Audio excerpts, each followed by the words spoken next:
Okay, so we are live. Welcome, welcome, welcome. Yes, we are still waiting for visual and audio from Mr. John Trier. However, we shall begin, and I'm sure he will join us very shortly. Here we go. Yes. Welcome, Mr. Trier. Yes. Welcome. Thank you. Thank you for having me. No, thank you for joining. It's a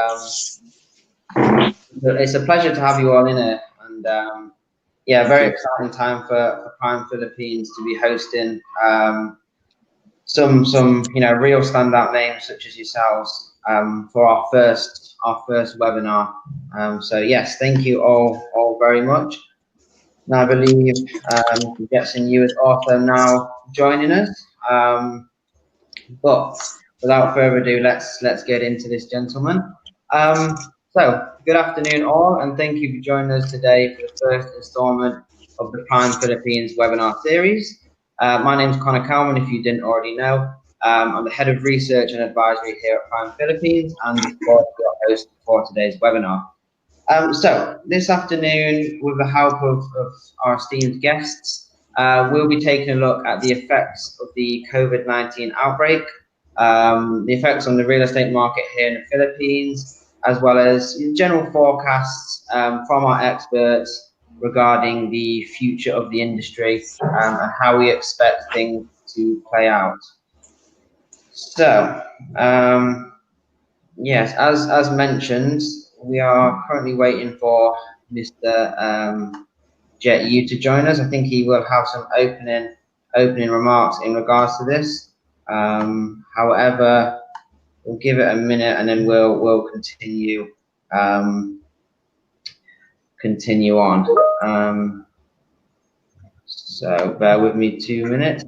Okay, so okay. Anyway, we will shortly be joined by Sir Jet, I'm sure. I think, not mistaken, that's him trying to join now. Oh no, here we go. Here we go, of course. Hello, guys. Hi, Jose good afternoon, Brown, sir. pleasure to meet you. Afternoon. Okay. Right, guys. I think we are just being joined by Mr. Jet Yu now, and then we have a full house, and we can commence proceedings anytime now. Okay, here we go. Full house, fantastic.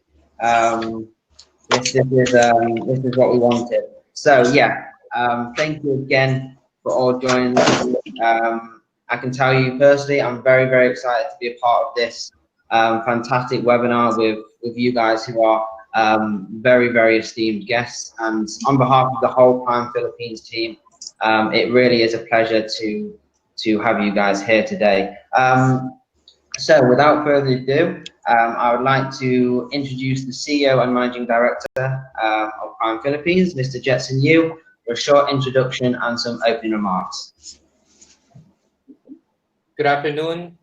Welcome, everyone. Thank you so much for joining us today in our first webinar, and definitely not the last.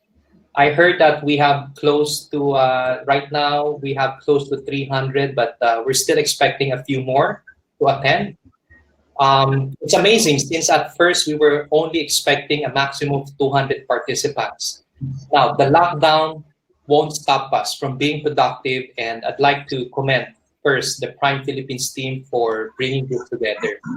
We have many fellow real estate practitioners right now in the audience, and I look forward for a interactive and engaging session with all of you. Personally, I am very much looking forward to hear what developers from Luzon, Visayas, and Mindanao would have to share, especially during these interesting times in the real estate sector.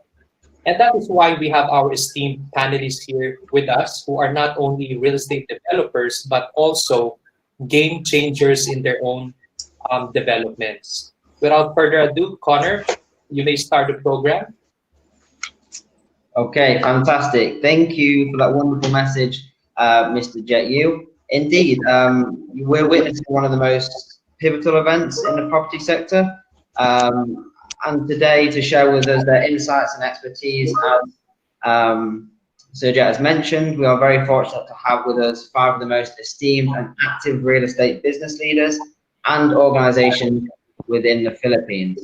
So I'll now introduce each of our esteemed guests one by one, starting first with Mr. Buds Wenceslao, CEO of DM Wenceslao and Associates and Managing Director of Asiana Holdings, a primary mover in one of the most progressive areas in the Philippines today, the Bay City Central Business Park. Welcome. Thank you again for joining us today. Thanks, Connor and Jet, for inviting me. No, not a problem at all. Really is our pleasure. And joining us from the Queen City of Cebu, Mr. Jose Sabarano III, Chairman, President, and CEO of Cebu Landmasters, the foremost developer behind key townships and mixed-use projects in Visayas and Mindanao. Welcome again to you, sir. Thank you for joining us. My pleasure to be here. And all the way from the King City of the South, here with us today is Mr. Carrie Lagdamayo, First Vice President of Demosa Land Incorporated, a member of one of the largest conglomerates in Mindanao, the Aflo group of companies that has changed the landscape of Davao property to what it is today. So again, thank you. Good afternoon, and thanks for having me on the show, and good afternoon to all the viewers out there. No, again, it's a pleasure on behalf of the whole of the Prime Philippines team to have you here, and we're currently reaching out to we're getting towards 300 viewers now, so fantastic. And lastly, but of course not least, representing the largest internationally recognized business organization in Davao, promoting strategic alliances within the public and private sector. Here with us today, Mr. John Tria, President of Davao City Chamber of Commerce and Industry. Good afternoon, and thank you for having us. Thank you so much today. Okay, so I hope everyone is well, and we'll now commence a little bit further. Just to give an overview, I'll be starting with a short presentation, just five or so minutes with some key points amidst this COVID-19 outbreak, and then we'll be moving swiftly on to the panel discussion with yourselves. Now, just a quick note before we commence further to our viewers. I would like to draw your attention to the right side of your screen, where you'll find a tab called Poll. This is where we will be posting multiple, well, you guessed it, polls. These will be posted throughout the duration of the webinar, and again, they're on the tab to the right-hand side. So please take the time to answer these, as we will likely be looking at the results a little later on during our panel discussions. Okay, so please again look out on the side of your screen for the polls there. So again, before we get into our panel discussion, I will now start proceedings with a short keynote presentation, which I will now share on everyone's screens. Okay, so can we all see this presentation? Yep. Fantastic. Yep. Fantastic. Okay, so we will begin with the first slide. And as we can see from this graph, the data shown has been taken from our upcoming publication, which I'll talk a little bit more about later on, in which we see the resilience of the Philippine real estate market. As you can see in column 2, it's showing that there was previously a drop in both the stock exchange and property index. However, the recent data from April 17, in column 3, shows that despite the lockdown period, the market has fought back, and that in fact this decline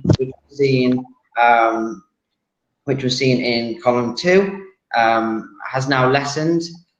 However, this is a great sign, of course, for things to come, hopefully. However, it is now down to us all in the real estate industry to help further help this resurgence to take effect.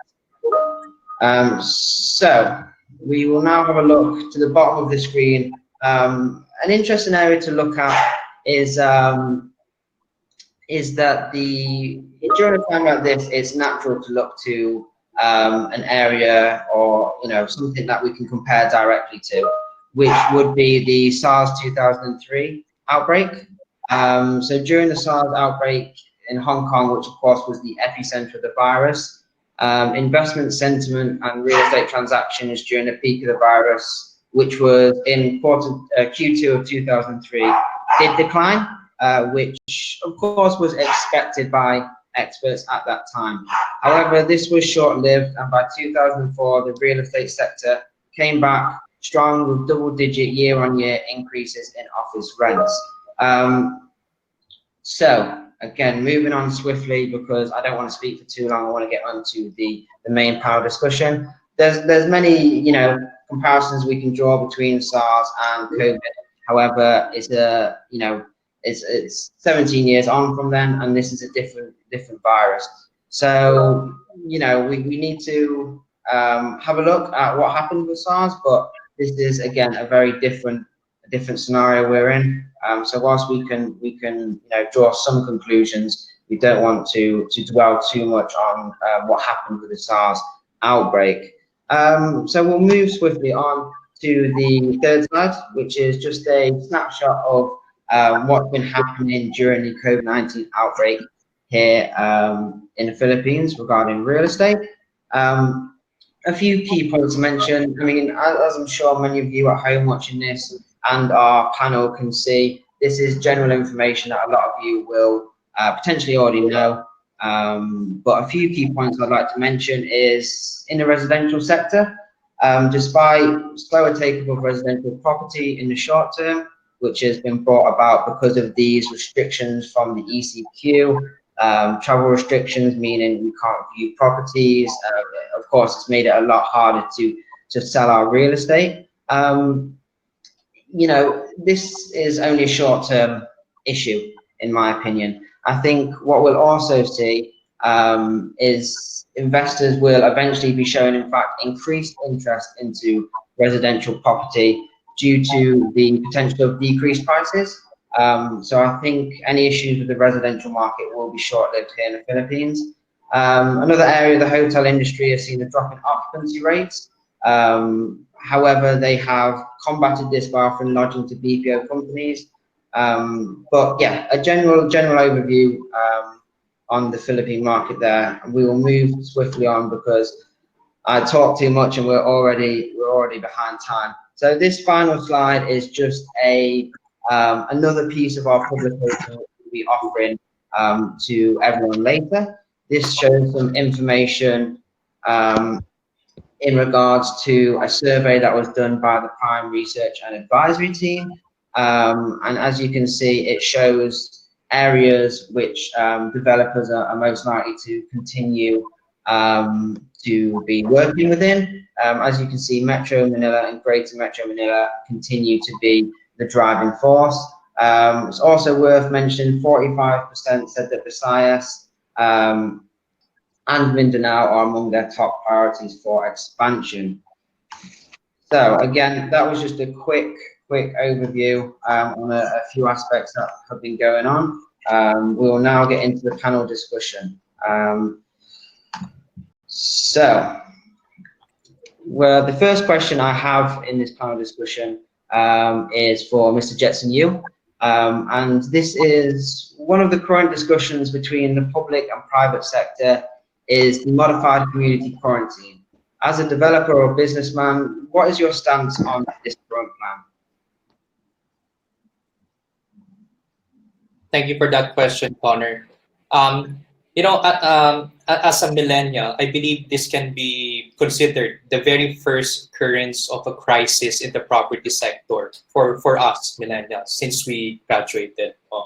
So the modified community quarantine touches on several factors, but I would like to focus on the real estate and at least the business side of things.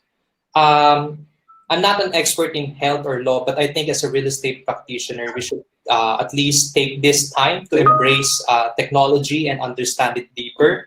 For example, in our case, in Prime Philippines, several ongoing deals were put on hold since the beginning of the quarantine. But this did not stop our team from exploring other opportunities and productive things to do while we are working at home. So since 3 years ago, we have digitalized our CRMs and company communications, which allows our people to collaborate effectively even outside the office. No? So for me, we still definitely need a quarantine given the spike of the virus day by day, but I will leave the specifics to the right authorities and advisors to decide what type of modifications would fit our situation. No? But I can tell you that in the survey that we did 2 weeks ago to over 500 real estate stakeholders, they nearly 50% said that they have projected that for 2020, there will be a minimum of 30% loss of income. So that's my answer, Connor. Thank you. Great. Thank you so much for that answer. I'm sure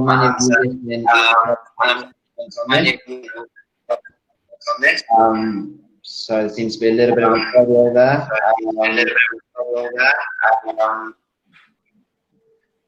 Okay, we're going to try and move past the slight audio issues then, which is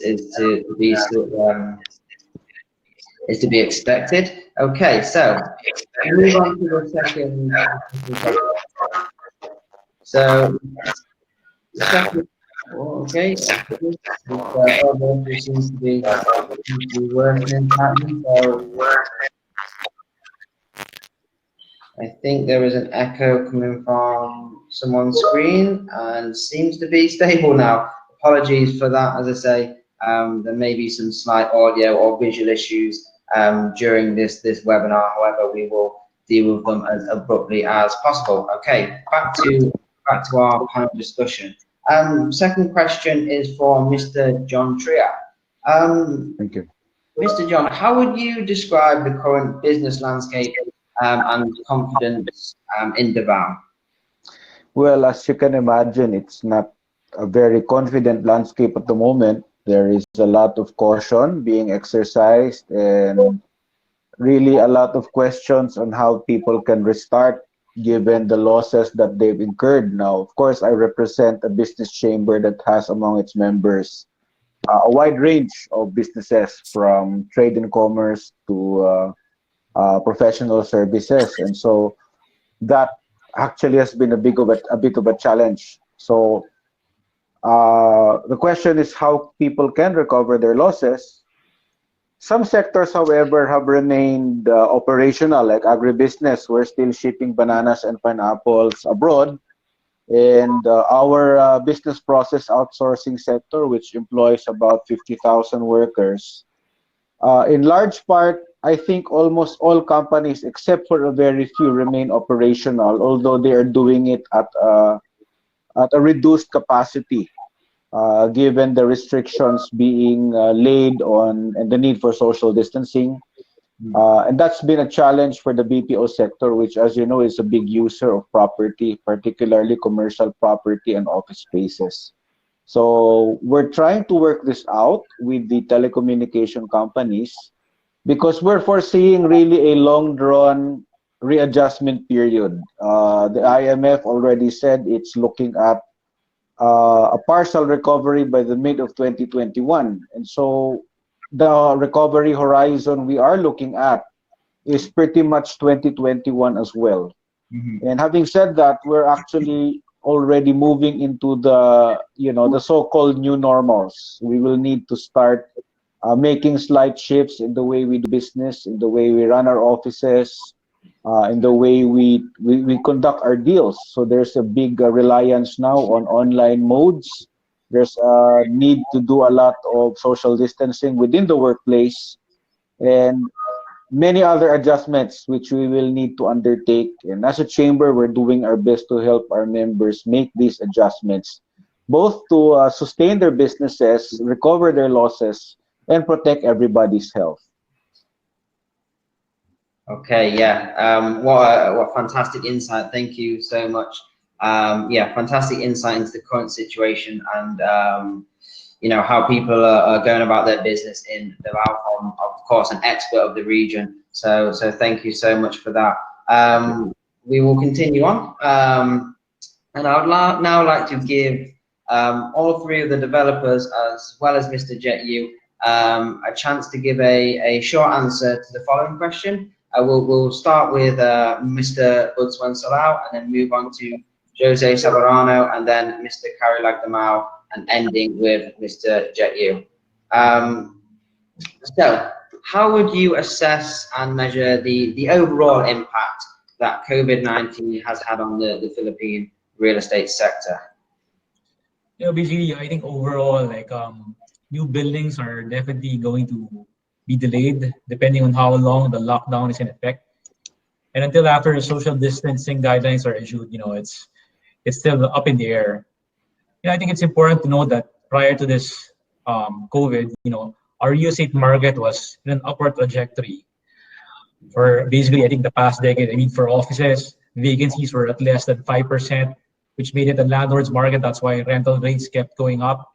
For resi, condo prices have been going up substantially in major CBDs, including the Metro Manila Bay Area, where most of our developments are located.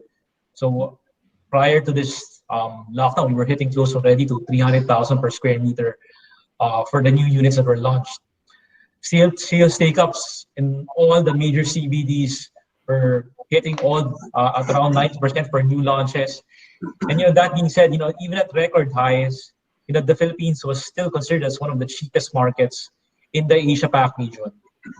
As companies start to diversify from China, the Philippines will still be a cost-effective alternative. At least that's what I believe. And as this so-called new normal of working, until a vaccine is found, yes, there's still, I think people are going to do team A, team B, scale the deployment, work from home. And then it's going to be used as a health hedge for basic business continuity plans of companies. But work from home, it's not a new phenomenon that was in the market. In like early 2000s, everybody was trying to do work from home also. But what companies found out was that, if you want to improve your company, if you want to build your company, people need to be in the same area or in the same office to innovate, to collaborate, even to argue. So you need that constructive friction to make sure that you have a better company. That's why that's why there's Silicon Valley. That's why there's a Google campus. So it helps companies to have people be in the same area. On the resi side, you've been reading articles that people might consider increasing their square meters or their areas for living just because you're expecting that this might happen again. So that's probably some of the effects that we'll probably see, at least in the near term. Okay, thank you so much for that insight.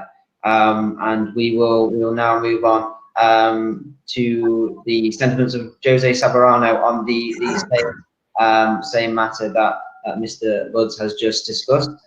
What is your thoughts on the overall impact?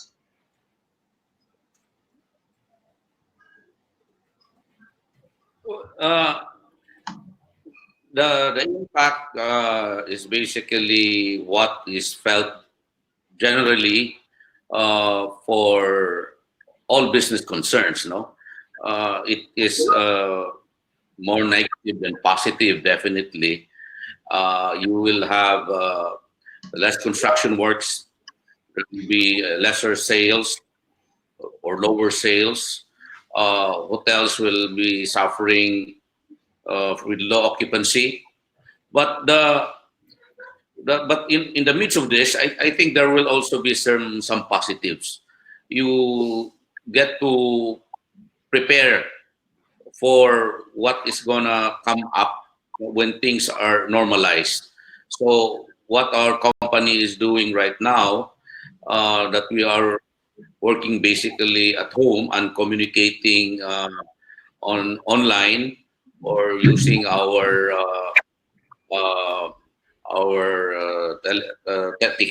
technology and all sorts, is that we get to prepare ourselves.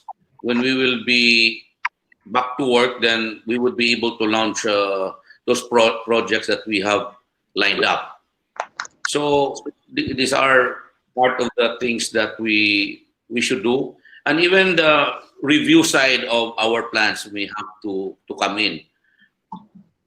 We heard about trying to increase the density.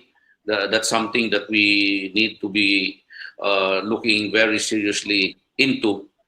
So while the first and second quarter will really be challenged because of this COVID situation, uh, given a, re- a recovery or probably some kind of an opening that will be gradually happening in the third and moving to the fourth, we should see how this recovery would be able to offset the losses of the first and second quarter.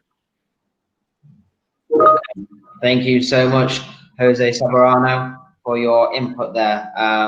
We are, again, so grateful to have all of you here today to give us these fantastic insights. I hope everyone listening at home is taking note of this.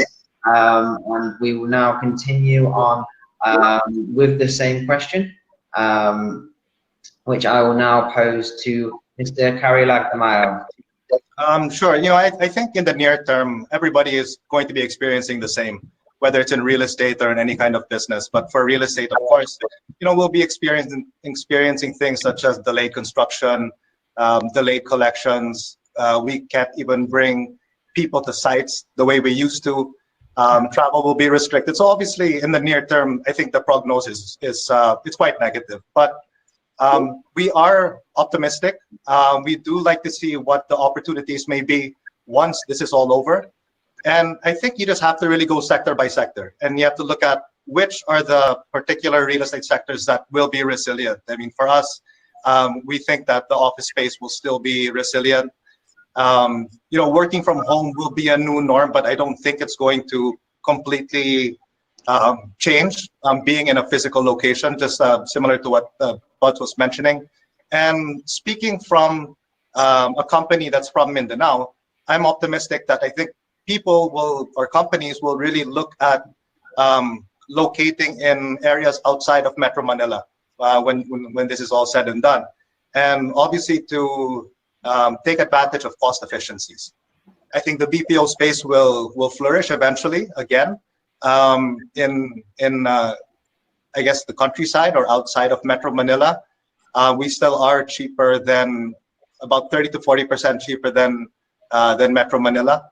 So there are opportunities out there, and I think even in the residential space, there are investors there that still see real estate as a good investment.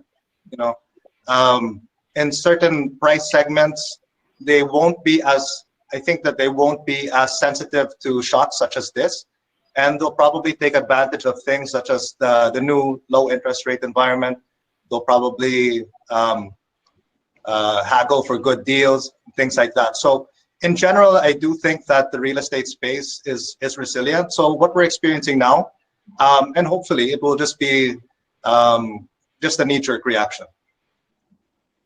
Thank you so much. Yes, hopefully, I'm sure we all share the same sentiment that this will be short-lived, and that the real estate sector will bounce back stronger than ever in light of this COVID outbreak. We will now round off this question by going to Mr. Jet Yu for your answer on this.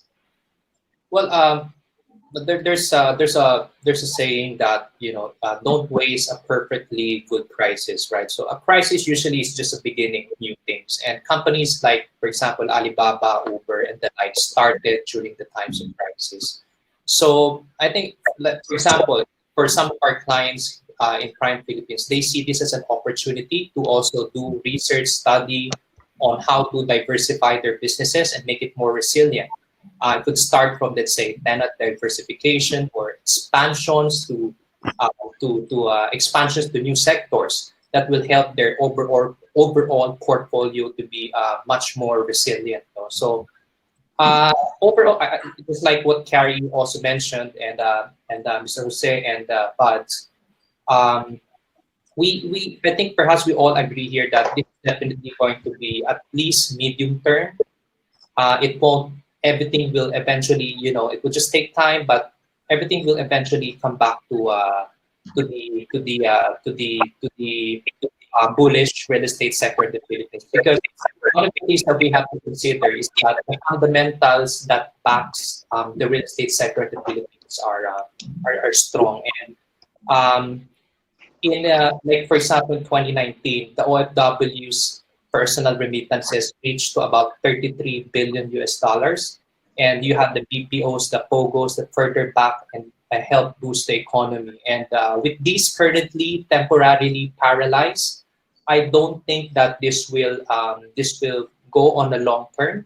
This is definitely just going to be a short-term setback for the real estate sector. So there will be a lot of opportunistic real estate investors, buyers who will definitely use this situation to leverage and close more deals. No, so yeah, I think this will definitely be an opportunity. There's still an opportunity during this time for everybody to see what strategies, action plans they have on their pipeline during this quarantine and after not of the quarantine.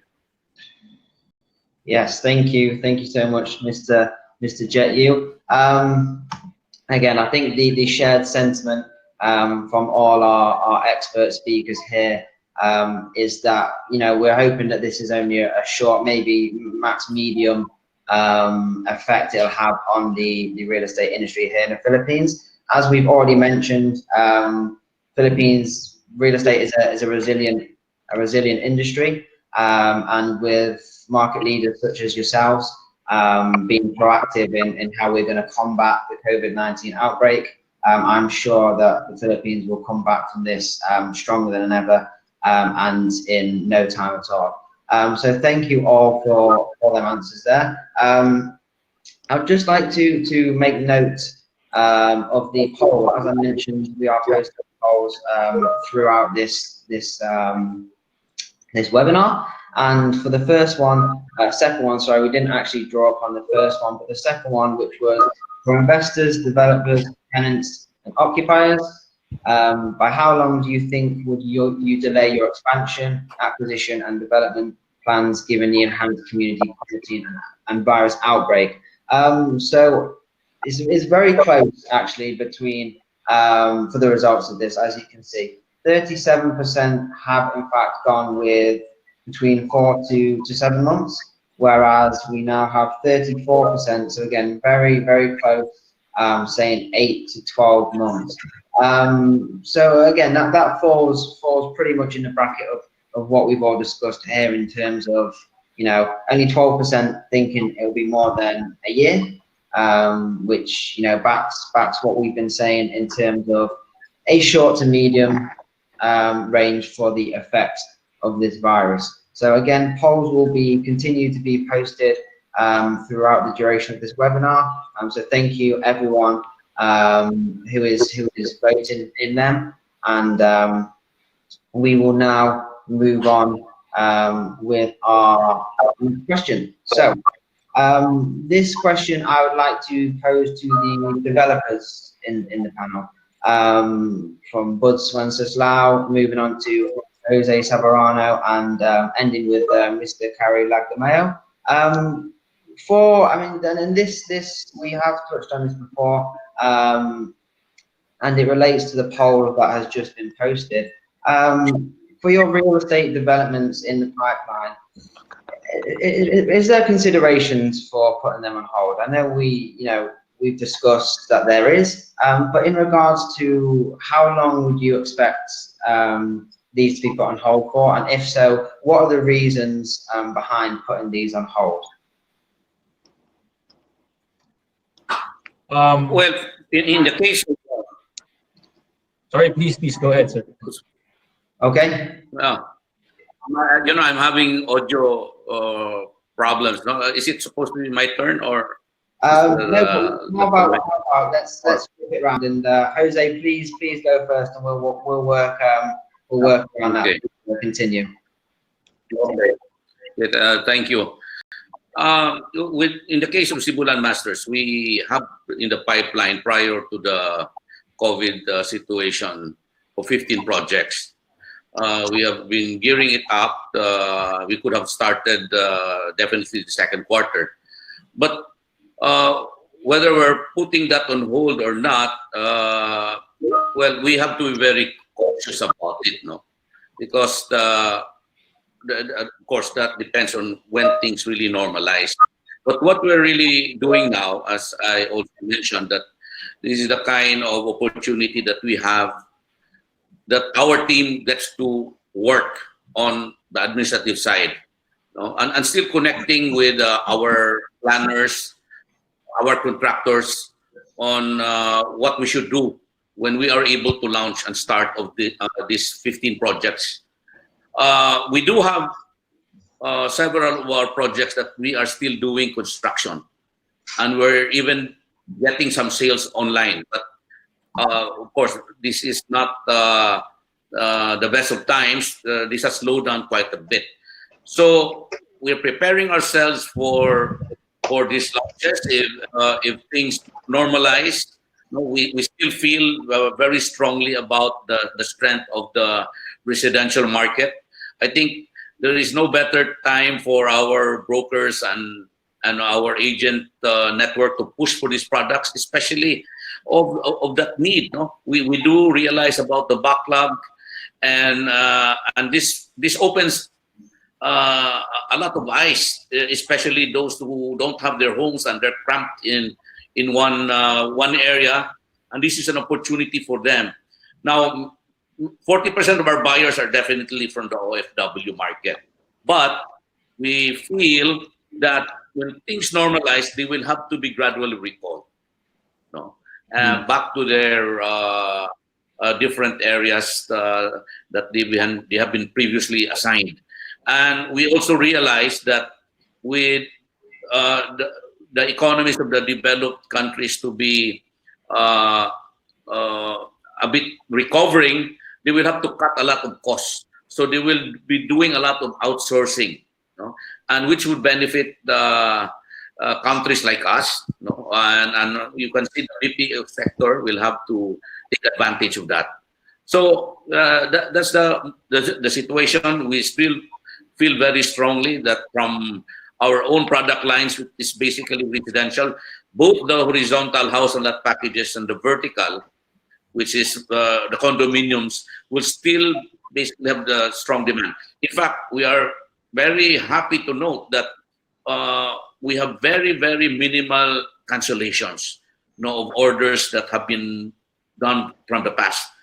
I can only count it from the number of my fingers. So that only shows how serious our buyers, it's not probably in our case, but practically all developers, how important it is for them to have homes, both house and lot packages and residential condos. Well, it's fantastic to hear that your business is still flourishing to a degree during this testing time. So thank you so much for them sentiments, Jose. We'll go next to Mr. Carey. Can you chime in with your sentiments on the matter? Is it the same for your business in terms of any developments or such you've got in the pipeline there? Yeah, I mean it is quite similar. What we told ourselves was that anything that's currently ongoing or anything that's midstream, obviously those projects will have to be completed. In fact, we were working all the way up until the last day before the ECQ at Davao was announced. So, I mean, the workers are ready to go once the restrictions are relaxed. We also feel that it's our way of helping the economy move forward, giving people jobs right away. So those projects will continue. Now, obviously, we have to be a bit prudent with our planning and decide which projects will continue this year or which ones we might have to move to 2021. Now, we're already into April, so by the time that this is all locked down, when the lockdown is lifted, we're already halfway through the year, right? So there's a strong likelihood that some projects will get moved to next year. But having said that, I mean, we'll have to see which projects have less risk than others.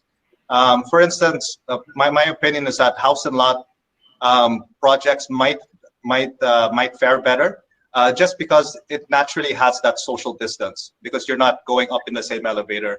Your houses are far apart, so there might be a tendency for buyers to look at that. So I mean, that's just one example. So in the end, I think we'll just really have to take it on a case-to-case basis. As much as possible, we will want to continue to to have these projects and to complete these projects, especially as we have commitments to whether it's our residential buyers or our office tenants. And at the end of the day, the more that we spend and the more that our buyers spend, then the economy can really get back up on its feet. Okay, fantastic. Thank you so much. We'll just end this question with Mr. Buds. I'll just like to say we are a little bit short of time. So if we keep the sentiments on this just a little bit shorter so we can get through the final questions and maybe bring up the calls as well. Mr. Buds, please. Yeah, sure. So at least for us, the short answer is no. For a simple reason that most of our projects are already well underway in terms of construction, and that most of these projects are in prime location, and the amount of space we're putting into the market isn't substantial enough. Prior to the lockdown, we were on track to build out close to 300,000 square meters of office space, about 100,000 square meters of resi. So it was based on the current supply and demand scenarios that we were seeing in the market. But just for example, close to end of this year and maybe early part of next year, we were bringing about 85,000 square meters of office. And the next 75,000 commercial retail space we were coming online is coming in 2021. So that's almost 2 years away. For the resi side, we were our next 4-tower project was already 60% pre-sold. So again, these large-scale projects are years in the planning and years in the execution. So once it gets started, it's pretty. You have to basically finish it all. For that 4-tower of condo project, even though it's 60% pre-sold, we're just doing basement construction right now. And our development pipeline, as I mentioned, it's in prime locations, and we're already redesigning. We'll already address the current health concerns that when they come online, it's still going to be at a gradual pace and timeline so that it will not substantially oversupply the market. We're also thinking of advancing some uses though, like for one of our condos that's slated to be launched by next year. So instead of being a condo, we're planning to make it into service apartments. Again, to address the concerns that what the condo buyers are having right now, or the condo owners, when they need people to help them do grocery, to help them get basic essentials. So these are things that we're already taking into consideration. Okay, thank you very much for that, Mr. Burton. Thank you all for your sentiments on that question. As I say, we are a little bit pressed for time, so we will move on to one of the final questions I have. So this is to be answered by all 4 of our guest speakers. So we'll start with Mr. Buds Flower again, and then we'll move on to Jose, and then Carrie Lagomeo last to answer the question, second last, and then John Trier to answer last. Gentlemen, what is your outlook on the Philippine property sector as a whole, and which sectors do you really see driving the market forward towards the end of 2020 and then into 2021? So I guess in terms of sectors, I'll discuss something which I always keep reading about, but something I'm not involved in. So I'm hearing a lot of noise about industrial space. Apparently, there's a lot of Japanese and American manufacturing companies that are diversifying their supply chains out of China. Also, as Mr. John mentioned, the backlog in residential affordability housing won't be erased by the pandemic. So residential demand will still be there. For condominiums, I think it's going to be a case-to-case basis depending on the location and the value proposition per project. For us specifically, we're doing mostly offices and condos, but we always say, at least, when we talk to our investors, we're actually building a city project. So we believe in the viability of master plan cities or township developments. I mean, if you look at history and cities, large-scale developments have an advantage in adapting and solving problems. And I think, over time, there will be a new subdivision, sub definition of livability, which is pandemic resiliency. This will be a major value proposition for townships. And even, as early now, as master developers, we're looking at ways at how our next office and condo projects can adapt to the current design changes to make it more healthy and resilient. Everything from improving air indoor quality in our office buildings, automating our condos to lessen the amount of handheld switches, and having maybe even disinfection anterooms so that everybody who enters our buildings will be disinfected. Even in terms of the public spaces between our buildings, since we're developing the common areas. So we're also planning that. So we made our cities or our project to be walkable so that in the future delivery from, let's say, groceries or supermarkets to condos and offices will be easier. We've managed to put smart city components inside our developments, like CCTVs all over the common areas to basically enhance or to keep up with social distancing and maybe in the future to do contact tracing. So all of this is possible as, after right now living the worst case scenario, because we're in it right now, so we can change and adapt immediately.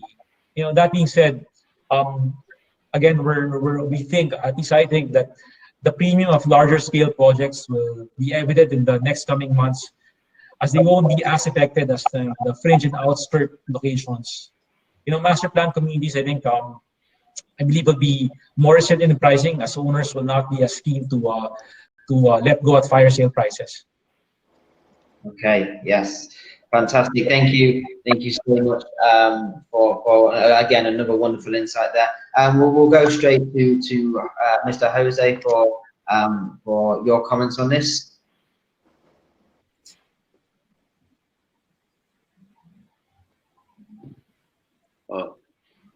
Yes, Mr. Jose. Yes. I'm myself. Okay, I said that.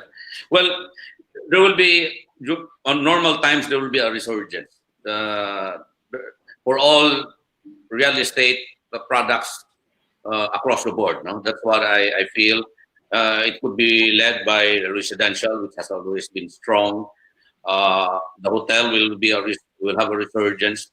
In fact, the domestic side of things for travel will again support that, even with the land travel, and then the offices, especially with BPOs coming back. But we have to look at the learnings right now. No? I guess I think the message I'd like to just impart is, well, governments will now have to look for ways, no, and means to immune ourselves or being ready for the next calamity, no, or this kind of situations that we have, the pandemic that we have. Looking at our situation in the country, where the infected areas are really those areas that are just cramped in the center, no. We have noticed that, and we do realize, no, even in Cebu, for example, the hardest hit area is Barangay Luz and Barangay Zapatera, and these are the most populated areas of Cebu, and the same could be true also in Metro Manila. And this is where the danger lies. I think government, and together with the private sector, should now be more open to really give a push to redevelop residential tenements or relocation sites or housing projects, socialized housing outside the center, disperse them. I think that's now very important for us. And even the residents in these areas are beginning to feel the pinch, no? And they themselves, some of them can afford, but they are just so comforted with the fact that they are with their families and friends there. But these are people who have relatives or brothers or or children working as OFWs can definitely afford a house and lot package somewhere. Or even if they cannot afford, then government must have to push for socialized housing, because that's the only way we will be able to address pandemics that will recur. No, and this is really more for our medical reason. This is for sanitation. And this is the time we really feel the importance of having our own home, a community that will be safe, and addressing medical concerns of whatever nature that will come about. And this is what we should really be addressing. This is the number one lessons that we have been seeing from this unfortunate situation. But as I'm saying, as in everything that will have, there's nothing permanent, no, in this world.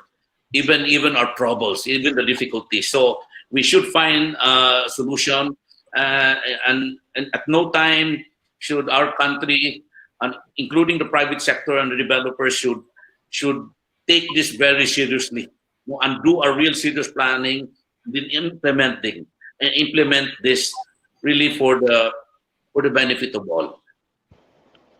Jose, thank you so much again for the wonderful insights.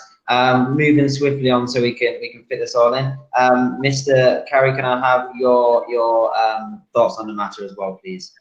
Sure. So, I mean, just really quickly, I mean, I think it's been well established here that we do work in an industry that's quite resilient. So I think we're all expecting that there will be a bounce back, hopefully, quicker rather than slower.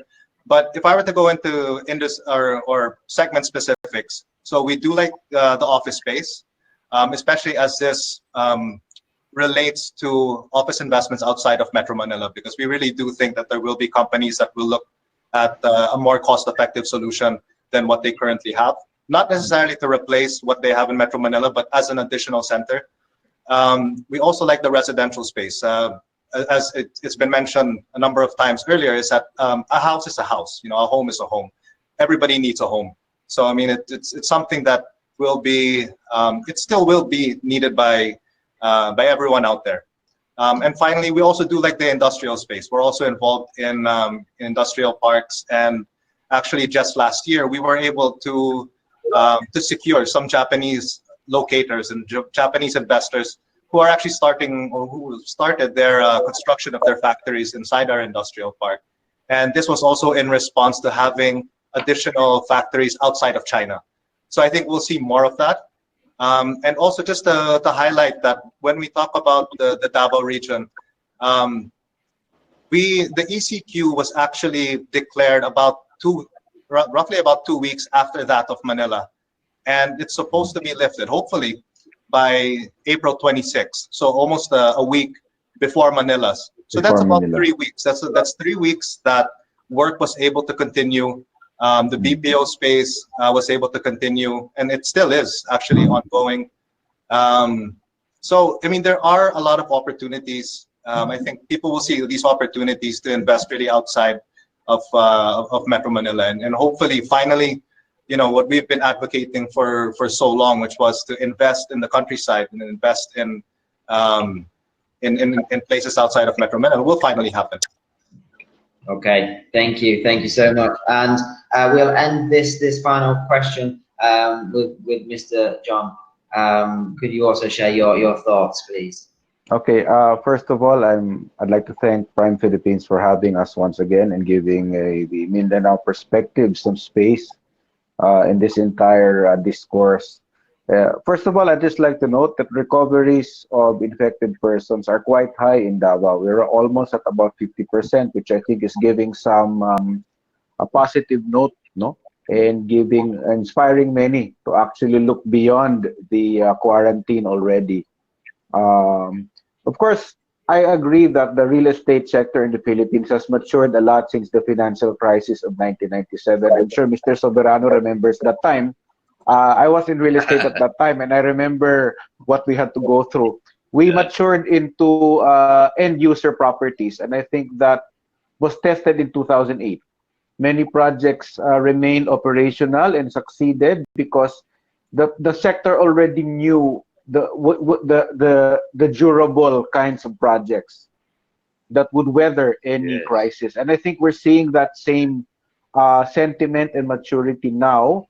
That's why I don't want to anymore add to what you already said. You all just pretty much, we all agree, no, that planned unit developments are important, townships are important, resiliency is important, and the need to really have your own home to safeguard your family will probably even be more pronounced now.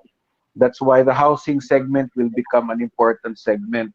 Having said that, I think moving forward, what needs to be done to continue this drive? I think government therefore has to continue with build, build, build. No, public infrastructure, of course, catalyzes private development. So, for example, where bridges are, where roads are, especially the mass transit, mass transportation, and modern public transport, this is what will connect a lot of the resilient communities, you know, and enable them to weather things like pandemics and disasters. No?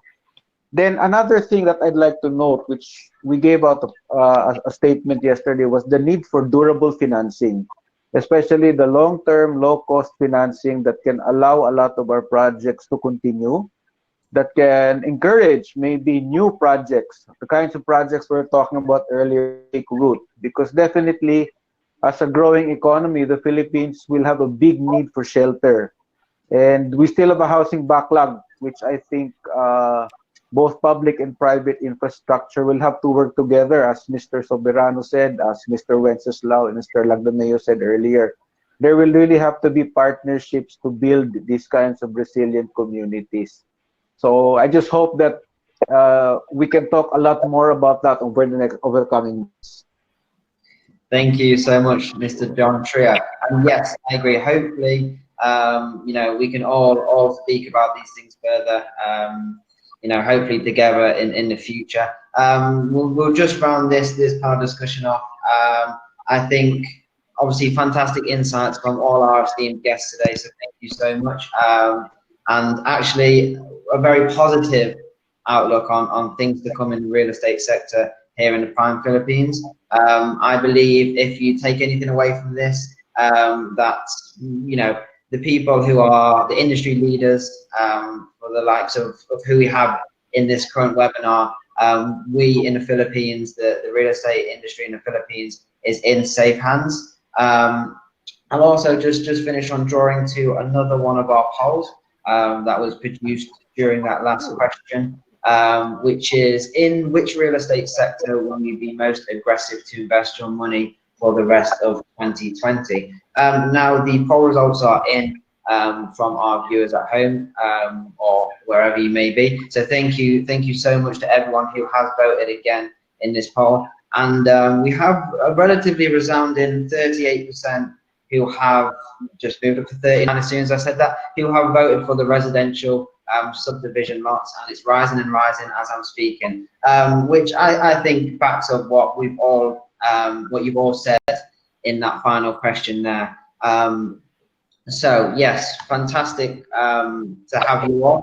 On behalf of myself and the Prime Philippines team, thank you. I would also like to draw everyone's attention to another section on the side of the webinar, which is offers. As mentioned a little bit earlier on, Prime Philippines, the research and advisory team at Prime Philippines have been working hard to create a publication which goes into some further details in regards to what we've all spoken about today, and this will be the first of 3 that will be released.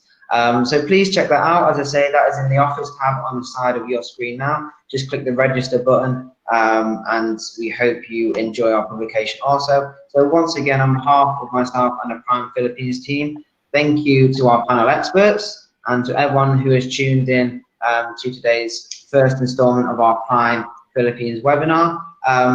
Hopefully we will be continuing to do this in the coming weeks and months, so please join us next time.